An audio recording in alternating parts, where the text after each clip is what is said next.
thank you for today. Thank you for another day. Maraming salamat sa bagong pagkakataon na ibinigay niyo sa akin. Maraming salamat, Lord, kasi alam ko maraming magandang pangyayari ang mangyayari sa araw na ito.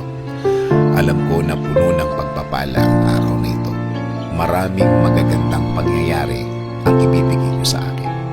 Dahil alam kong patuloy ang pagbibigay niyo ng magagandang bagay sa aking buhay. Mas maayos at mas tama kaysa sa mga nagdaan mga araw. I am giving and submitting everything to you, Lord. Ikaw na ang bahala sa aking araw-araw.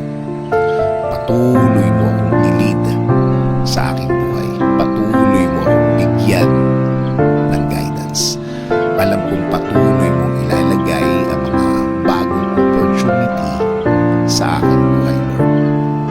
Sa iyo ako palagi titingin, sa iyo palagi ako mag-focus at hindi sa mga mahihirap na nararanasan ko at hindi sa mga sitwasyon na nasa harap ko.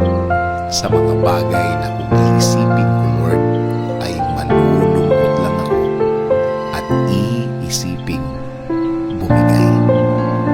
Again, Lord, I declare this will be a good day today. It will be better than yesterday compared sa mga dumaan na mga araw, compared sa mga nangyari noong mga nakaraang araw at panahon. Salamat sa laging pagbibigay ng mga bagong pagkakataon, sa mga new chances, sa mga second chances. Sa plano niyo ako titingin palagi, sa magagandang finished product ng plano niyo sa akin. Patuloy niyo akong proteksyonan. Patuloy niyo akong i-bless, Lord. Patuloy niyong ilagay ang mga tamang opportunities